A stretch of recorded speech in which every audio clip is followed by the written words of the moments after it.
Okay. We are going to talk a little bit about religious dogma and how I understand God in the way that I understand it now versus how I understood it before. Okay? When I was a little girl, we would go to church, kind of like holidays. It wasn't anything that was super serious. It was just like something that we were told to do. Okay? So I never really latched onto it, and I didn't really agree with some of the things, that I was being taught. I was just kind of like, it was just another thing. Now, spirituality, on the other hand, that always resonated with me. It was like I always knew deeper understandings of the universe. In fact, when I was in middle school, I wrote a paper on ESP because I was curious and I understood. Now, I'm not left-brained. I'm right-brained. So I see the world differently and creative and fluid. And I've just always operated that way because this is me, my unique experience, and how I'm wired. Now, not every person is wired that way. So as I went through my spiritual awakening in 2016, I started talking about God. And my family was looking at me a little different, thinking, where is this coming from and what is she talking about? My understanding of God changed when I started realizing, understanding, and having experiences that God is the most loving, divine presence. And that's where we truly come from. It is all accepting and understanding and absorbing us in that love. But in order for us to get to that, at least this was my experience, in order for me to get to that, I had to start letting go of a lot of limited beliefs, emotional trauma I was holding on to, looking at all the patterns, the way that I was behaving and how I was creating and co-creating some of the stuff that was going on in my life. And it took for me to be really honest with myself and my relationships to go inside every time I was triggered. Okay? Now, I know the word God triggers a lot of people. And it's because it's been distorted. Okay? God, when you think of the most loving feeling you've ever experienced and you time that times 1,000, 100, 1 million, infinite, that's the true nature of God. Okay? So you have to start looking at, and this is what I did, the fear that was keeping me from that presence. And the more that I did that, the more I was healing myself. And the more I was aligning myself with my true nature. Okay? So in religious dogma and certain religions, we're told that only the priest can. Well, God is inside each and every one of us. We are a spark of that. Now, there's some people who have really darkness that's inside of them, and they've lost their way, and that's their path. But then there's others that are in this in-between world, and they're doing their best to reconnect with that essence of who they truly are. And listening to that, okay, and what that means. They're not attacking people, but they're calling things out from a different perspective. And if we're willing to listen to the different perspectives that are coming up here, and if we can agree to disagree, and if we can accept, your truth might be your truth and my truth might be my truth, and then that's completely okay, then that's our path to freedom.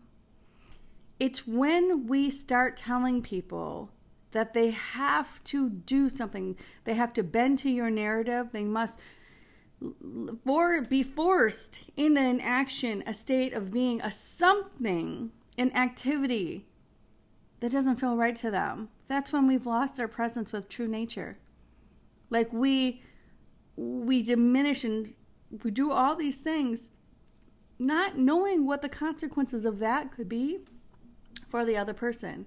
Now, on one hand, this could be a great opportunity for somebody to see how strong they really can be and to say no to certain situations that are coming up.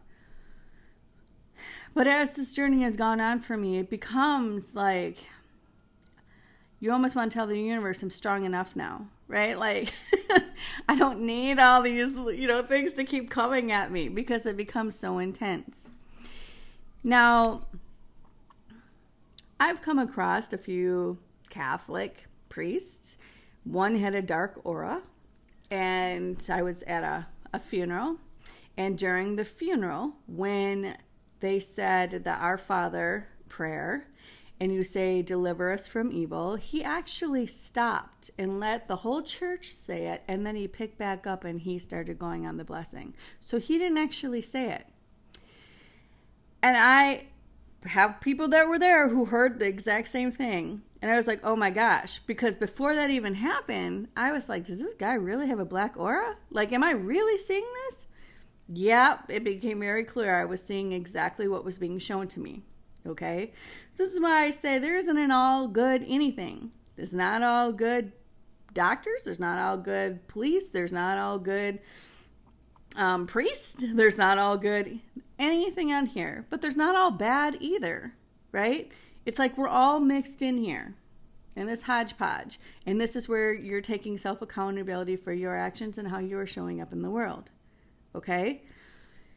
And again, just because you went to school for something doesn't mean you're really good at it. I also know people who I went to school with, and we were in graphic design together, and they sucked at it.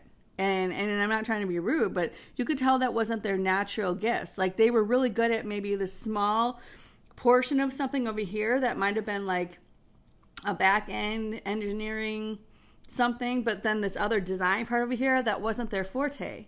Now, that doesn't mean that they're bad. Like, it just means like they had different strengths. Okay? And maybe that wasn't their niche. Now, I also came across some Buddhist monks, and twice now I've experienced this, where they would like to say, because you're a woman, you're not pure. And it's okay to touch a man who hasn't done hardly a lick of spirituality, because somehow that's okay. Again, this is religious dogma. So I tell every person, never let anyone tell you that you are not pure or good enough because you're a woman, or vice versa. Okay, because that knowingness, that's inside of you. It's not something that's outside of you. It's inside, and you know this. And there would have probably been a time in my life where maybe I would have allowed their belief system or their something to somehow manipulate me or twist or distort that somehow I wasn't okay the way that I am. No, I won't do that now. Okay, even as I grow and evolve in who I am now, and I trigger people, definitely known for that, and they want to attack me, what I do, my character, my stance on something, I send love to those people and can stand in my power when that's happening. And the reason that is because I kept going inside to find God within me. To find anything that wasn't loving, it had to go. It's inside of us. And again, even if you feel justified on something and the other person really opposes it, it does not feel right to me, and I can't go along with that, the greatest thing to do is accept them where they are at, send love to them, and be on your way. You don't have to tear the person down just because they don't agree with your point of view. You don't have to want to cause harm. And usually when people want to cause harm to somebody and say really narrow-minded things, it's because they're hurting so bad. Again, hurt people hurt other people.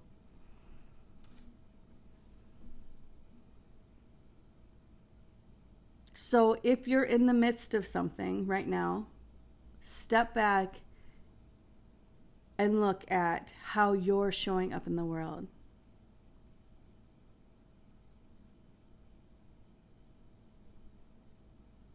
Do you like it? The other part I want to share with you is a lot of times when things kind of boil to a head and we lash out on people closest to us or even strangers or whatever this is that's just coming up, usually the root cause for that is something that started long before, okay? And then it just spilled over onto the person right at that moment of who's in front of us. That's that boiling point. And this is the part of learning that when things start to become triggered for you on the, and you're feeling it and you're feeling the heaviness of things, to go in and meditate, to go in and just commune with yourself. And say, show me what it is that needs to be healed at this time. Now, one thing that I do is I hand it over to God. I feel my heart being lifted and I go into my heart and I ask, please take these burdens, the stress, all the stuff from me. I can see my role. Please forgive me for my role in it. And I forgive others for theirs. I no longer wish to carry this. And hand it over. It's just like, here, take it. And cry it out. Because usually it's heavy.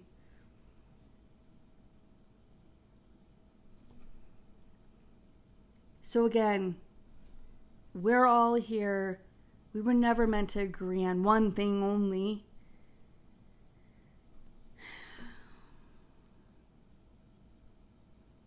Love. I mean, for most of us, holding the innocence of a baby right as it's coming into that world, that's the most beautiful, loving experience, right? You're just marveling in the joy of that. Give that to yourself. And even if you're disagreeing with somebody else, ask God to give it to that person as well, because they clearly need it.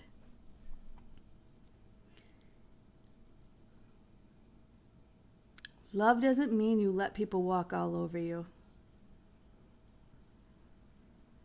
In fact, I've been mocked by people before who didn't really understand my journey, and this has happened a couple of times from people, and they have said blatantly to me, well, what are you going to do? Go sing Kumbaya and that's it?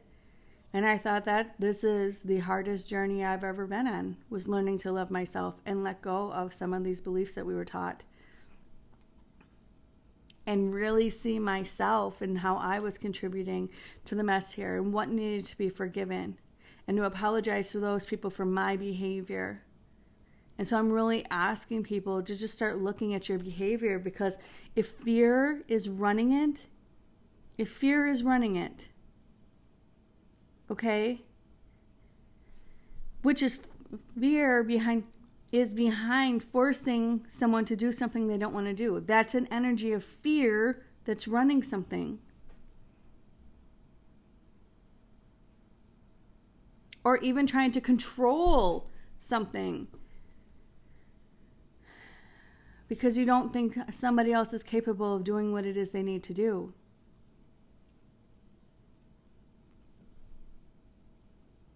Being a helpful servant of God and the divine is one of the greatest gifts I've been given. And it took for me to clear and to let go and surrender on the deepest level to be one with God in my knowingness. So whatever way it resonates with you, just asking in your darkest moments and your heaviest moments, in the things that you don't understand, in the confusion, in your heartache and in your pain, and in your suffering, to go inside and ask for the divine to take this from you because it's so heavy, and to work it out for the highest good of all. The highest good of all.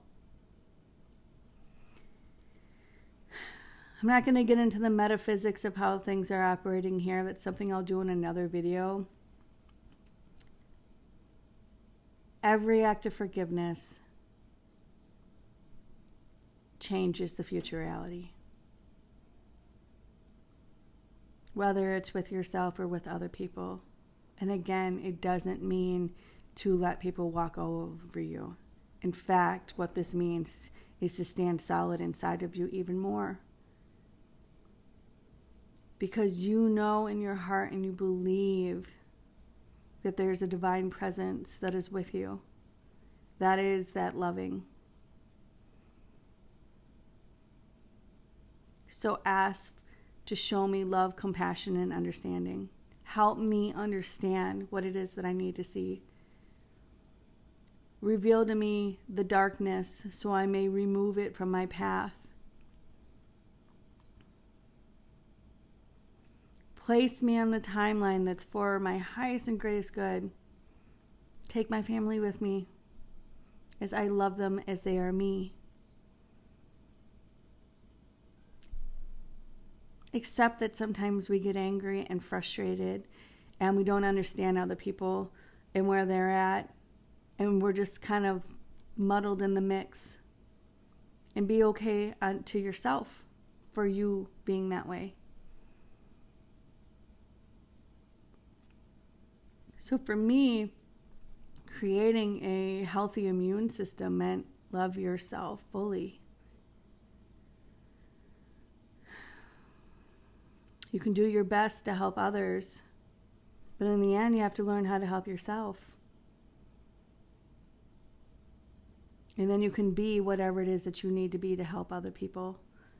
But make sure it's not coming from the egoic and unhealthy egoic state of being.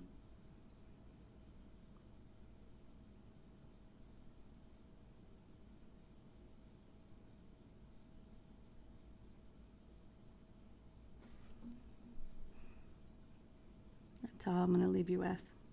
You can find me at bsmission.org.